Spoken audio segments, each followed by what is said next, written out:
Welcome back. All right, so the fourth and final game of the night, the LA Kings in against the Edmonton Oilers. And so I picked this Kings logo because I knew I had the hat and the jersey here with me. And I mean, these teams haven't met since '92. So I thought, yeah, we'll go with the throwback. And this kind of felt like a throwback of a game, too. Not as many power plays as the other games, and yet it felt like there was because the power play was very impactful in this game. It was Quick versus Smith, and the biggest fear that you would have is that Jonathan Quick starts playing like 2012 Jonathan Quick or even 2018 Jonathan Quick, when he was part of a four-game fiasco for the Kings, where they lost in four straight against Vegas. But Quick was fantastic. Wasn't on Quick. And Smith's tested early. There's net front battles going on right away, too. These teams trying to establish who's going to be the one controlling the front of the net on the other team.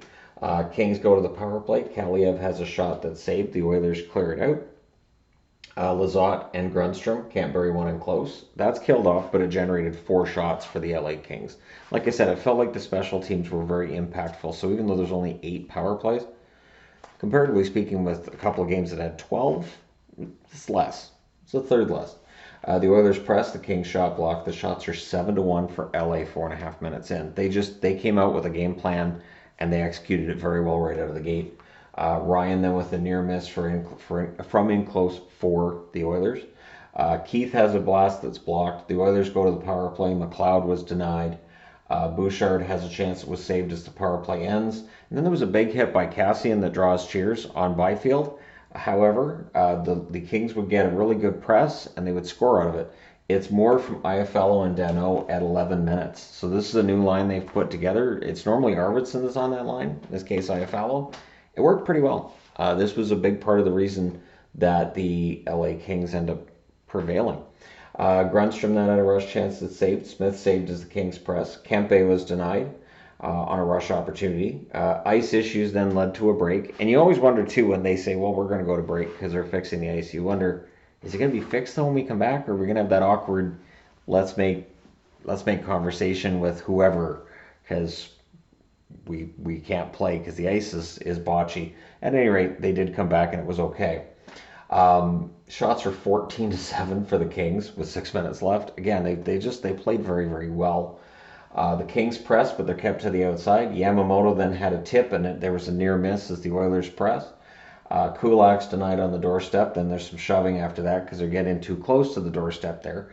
Playoff Quick to this point in the game, and then Iafallo makes it 2-0. He scores from Moore and Edler at 16:52. The Oilers press with a minute and a half left, and Quick holds on again. But in the final minute, it's McDavid. He goes beast mode. It's one of those goals that's absolutely gorgeous that only McDavid can do. Nurse with the assist at 19:18. And then the Oilers press for the tie before the horn sounds. So it's 2-1 LA after the first. But if you were optimistic as an Oilers fan, I could totally get it because they had a lot of momentum at the end. They almost tied up the shot totals. And in the second, they were fantastic. Kempe has a rush chance that's held, but at 37 seconds, the Oilers get a power play. Quick saves and holds on a Draisaitl opportunity. Draisaitl was denied again. Bouchard has a blast that's saved, and then Yamamoto gets the power play marker. He scores from Keith and Bouchard at 2:39.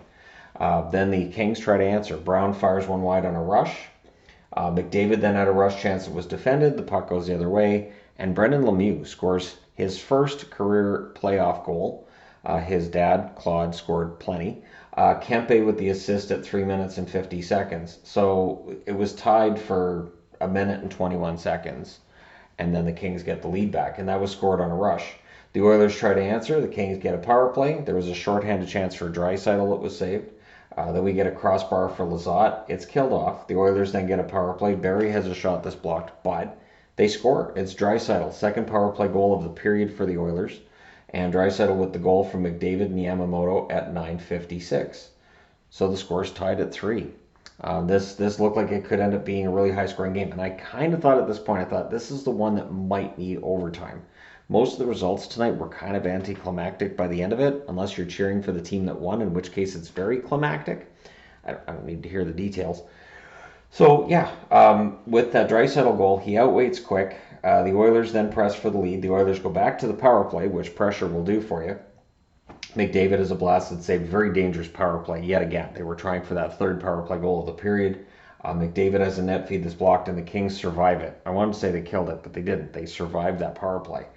Danault to Iafallo, then a near miss there. So Danault was all over the ice, so was Iafallo. The Oilers pressed with 2 minutes left. Yamamoto's denied. And then with 27.1 seconds left, we end up with a 4-on-4. Spence can't bury one as they're trying for a buzzer beater. And so after the second period, it's 3-3. Third period, McDavid's denied on the first shift. Immediately, he's trying to go for the lead. At 1:50, the Kings get a power play. Pretty good penalty kill. Some nice shot blocks from the Oilers in that one. That's killed off. 3 shots on net are managed by the Edmonton Oilers. Edler then had a net drive, or no, the 3 shots are managed by the Kings on that power play against the Oilers. Edler with a net drive, and the Kings go right back to the power play. It is Trevor Moore that draws that power play. Trevor Moore has evolved this year into a bona fide top 6 forward, and he's been fantastic. And I don't know whether he's benefited Danault more than Danault's benefited him, or if it's just mutually beneficial, but it's been great to see them together. So during that power play, there's a shorthanded chance for Ryan Nugent-Hopkins. He can't quite bury it. That power play, though, was killed off by Edmonton. Pushing and shoving then happens soon after. Quick gets shaken up on a play around this time, but he ends up staying in. He talks to the trainer, I guess, and he's okay. He stays in the game. But that's one of those things you want to watch. It's one of those things where a goalie might stay in a game, and then all of a sudden you're like, oh, they're going to Peterson in game 2. Why? So I'm not saying that will happen, but it's the kind of thing we've seen happen recently, right? Edler has a shot that's blocked. Not yet. Near miss by Hyman on a rush. Brown then had a rush chance that was held. Pretty wide open period to this point. A lot more rush opportunities than you would expect in a tie game in the playoffs. But the actual shots on net with 9.5 minutes left are 13-2 for the LA Kings. But the Oilers would generate some opportunities. Edler has a shot that's blocked. The Oilers rush. Byfield was denied. Cassian then's denied after that. And Quick holds on. So Byfield was denied. Cassian flattens him. And then Quick ends up saving the Cassian chance. Oilers press. They can't get a shot on net, though. McDavid then had a rush that led to him passing it to Yamamoto, who was denied. And then Mike Smith. So looking back, and again, this is a throwback. It feels like it's a throwback for an Oilers goaltender although no, that wasn't the goaltender. That was Steve Smith. Banked it in off the goaltender. In this case, the goaltender hands it off to the Kings. Mike Smith, and this is what happens when you have a goalie that comes out and plays the puck. He can 99 times out of 100 play it really great, but when it's a turnover and it ends up at the back of their net, it looks rough. And Danault ends up with it deflecting in off of him. No chance for Smith on the play. Dursey and Moore with the assist of 14:46. And basically, once Smith gave the puck away, the Oilers never recovered. They never really got much of an opportunity. The funny thing was, initially, the goal was seen as Dursey unassisted. And I'm like, I saw Moore passing the puck, and I saw it going off Danault. So I put Danault from Dursey and Moore. I didn't care what the app was telling me. Kane fires one wide on a rush. Bouchard has a chance to deflects wide. They pull the goaltender with 1:34 left. The crowd, to their credit, absolutely cheering. I'm sure that your voice is hoarse if you were at this game cheering for the Oilers. But Quick holds on. The Oilers were net crashing, and Quick holds on. It's playoff Jonathan Quick. He's very tough to beat. The Kings win this one 4-3. They win the first game in the series. Now for the Oilers, they have to win one of games 3 or 4 to get that back, and winning game 2 is really important for them. Because this is what happens, right? You have a team win game 1 on the road, and if they can win game 2 on the road, then you got, the sweep talk coming. So game 2 is the most important game of the season for Edmonton, which I'm sure we're all tired of hearing about teams having the most important game of the season for the last 6 weeks, right? So your 3 stars are Danault, Yamamoto, and Moore. The shots were 16-13 LA in the first, 16-4 Edmonton in the second, and then 15-10 LA in the third. Final shots 39-35 for Edmonton. Power plays, the Kings 0 for 4, Edmonton 2 for 4. The hits 40-38 for the Oilers. Jonathan Quick saves 36 out of 39, and for Smith 31 saves on 35 shots. Smith comes out of this game with a save percentage below 900, but he played well. This was a pretty, honestly, I was surprised at how loose the game was.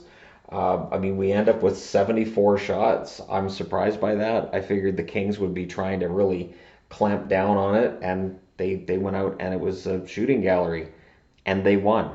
And Deno's the first star. I'm actually kind of surprised Yamamoto was the star over McDavid. I'm also kind of surprised Iafallo didn't get it over Moore, although I've mentioned Moore in the review. So there you go. Let me know your thoughts on this game in the comment section below. As always, don't forget to hit like and subscribe if you're browsing your way through. You just happened upon this video. Thank you guys so much for watching, for all your support. I will talk to you again soon.